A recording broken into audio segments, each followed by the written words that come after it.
Good evening and welcome to my video number 226, and this lecture is based on how to write an empirical research paper or article. Let me start with the introduction. Research provides you with the reward of the new knowledge, but it is incomplete until a research paper or report is written. The process of writing forces the distillation of ideas. In no other way will your depth of knowledge and understanding be so clearly revealed. When you have difficulty explaining a concept or thought, it may mean that your understanding is incomplete. Thus, writing is an integral part of research. This video constitutes as a building block for future writing assignments. After you have selected a specific topic, it is a good idea to write up a brief project summary or a proposal. Writing it will help you focus your thoughts about what you really want to do. Show it to your colleagues or instructor for preliminary comments. The abstract should be short, usually no longer than 500 words, and it should include the following outline. Statement of the problem. In statement of the problem, the place to start your report is with a summary of the questions you wish to investigate, as well as why they are important and who should be interested in the results. This introductory section should be non-technical and should motivate the reader to continue reading the paper. It is also useful to map out the contents of the following sections of the report. This is the brief and first section to work on, and also the last. In today's busy world, the reader's attention must be garnered very quickly. A clear, concise, well-written introduction is a must and is arguably the most important part of the paper. The second part of the research paper is the review of literature, and this review should be a critical one. You must briefly summarize the relevant literature in the research area you have chosen and clarify how your work extends our knowledge. That is, your research must add something new or contribute something new to the existing body of knowledge. By all means, cite the works of others who have motivated your research, but keep it brief. You don't have to survey everything that has been written on the topic.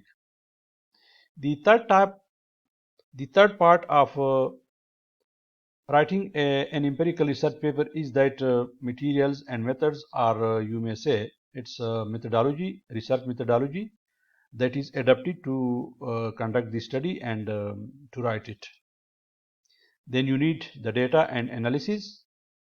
Describe the data you used as well as the source of the data and any reservations that you have about their appropriateness. Then you have the empirical results and conclusions. Report the parameter estimates, their interpretation and the values of the test statistics. Comment on their statistical significance, their relation to previous estimates and their economic implications. Then the sixth part of your paper is possible extensions and limitations of the study. Your research will raise some other questions about economic model, data and estimation techniques, what future research is suggested by your findings, and how might you go about performing it.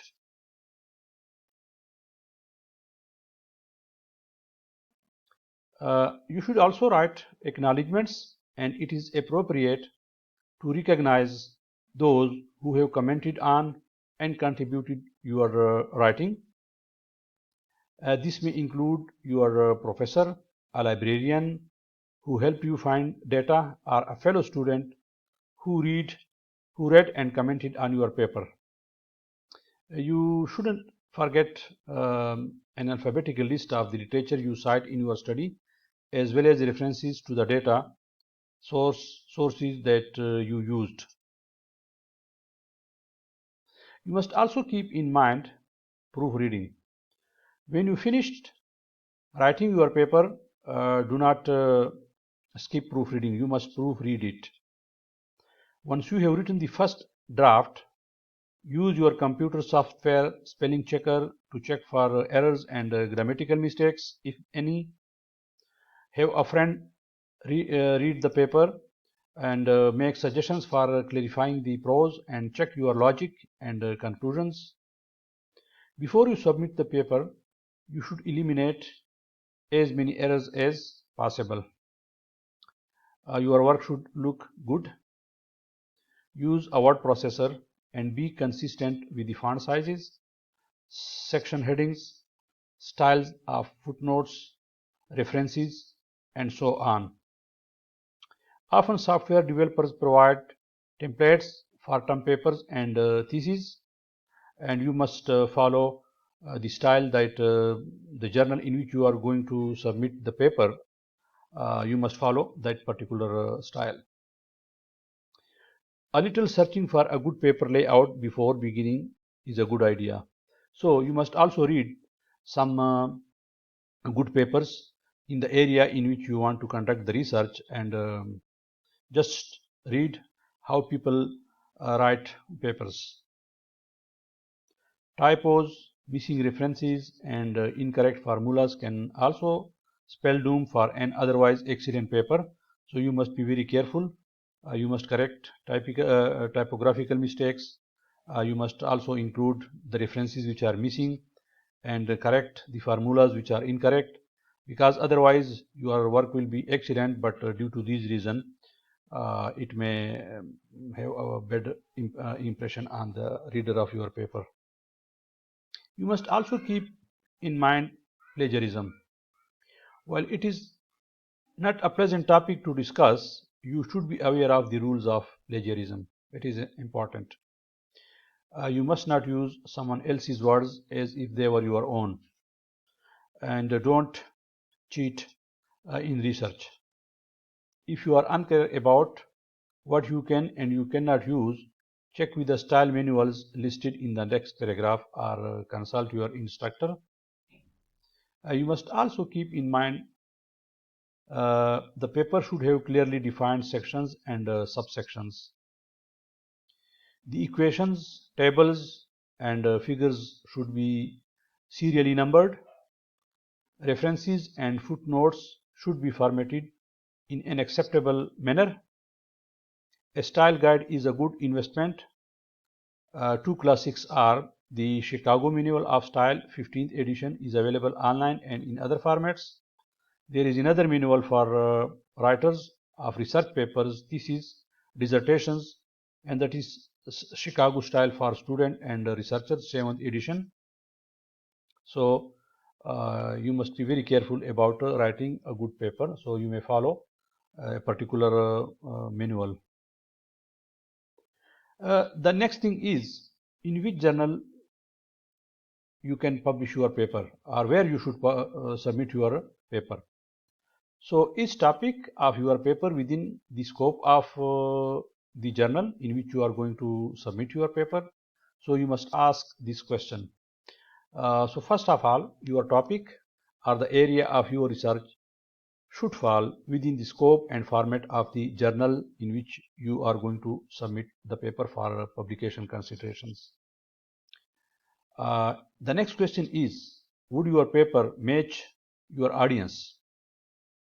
And then ask your professor or mentor or other senior researchers the appropriateness of your paper to be submitted for a particular journal. And you may also think of the impact factor of the journal. Nowadays, various universities and the job requirement is that you must publish papers in impact factor journal. So you must be aware of the impact factor of the journal. Then consequences of wrong decision, time lost, and failure to publish. You must know that sometime a lot of time is lost in the process of publication, and sometime after a long wait, you may get a letter from the editor that your paper may not be published in that particular journal, so you must be aware of that fact. How to calculate the journal impact factor?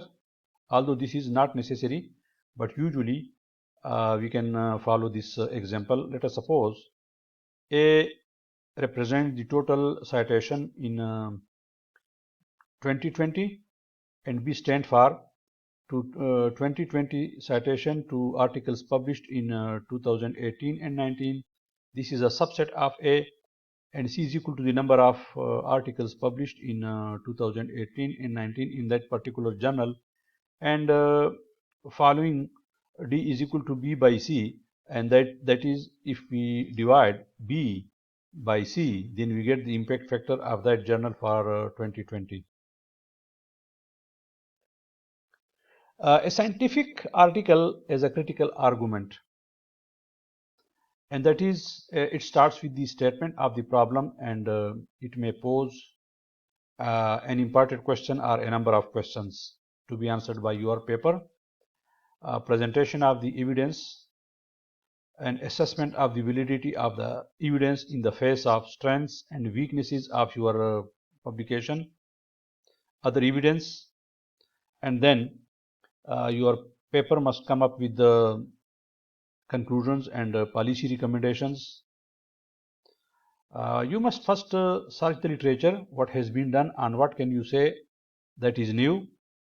Be thorough in your search, a high sensitive or low specificity research. And then the title page, do it early. Titles, authors and their orders, sources of support, establishes responsibilities in paper writing, avoids hard feelings. Then create an outline first, plan on multiple drafts, file name with dates, one file name written over with a new draft, tables and figures, prompt and more analysis, deadlines for you and co-authors, draw ideas in be provocative, target journal specific audience, identify gaps in knowledge, edit with question and hypothesis. It should include subheadings, write clearly enough to be understood by non-technical reader and be replicated. Also try to use past tense. The results section organize around tables and figures. Present tabular results selectively in the text. Also use past tense. No interpretation, just the facts. Tables should stand on their own.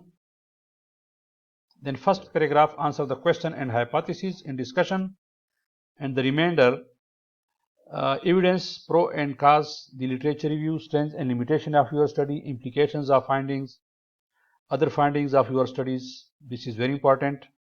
And the last paragraph of the discussion section should be conclusions of your study, and getting tense, past and present. When quoting previously published work, refer to it as in present tense. When describing your own study, refer to work in the past tense. The good scientific paper is focused on a specific question or questions, covers a broad spectrum of disease or a methodological question. Less is more. An abstract and tables and figures are understandable without reading the whole paper. Abstract and tables figures are understandable only with reading whole paper.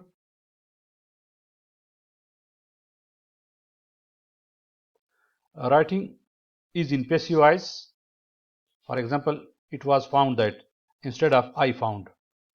Writing is in active voice. We found that. So writing mix active and passive voice.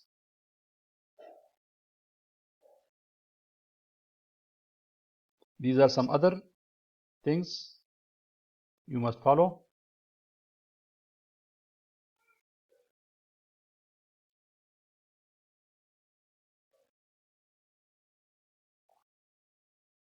Ladies and gentlemen, thank you very much for watching this video. I hope this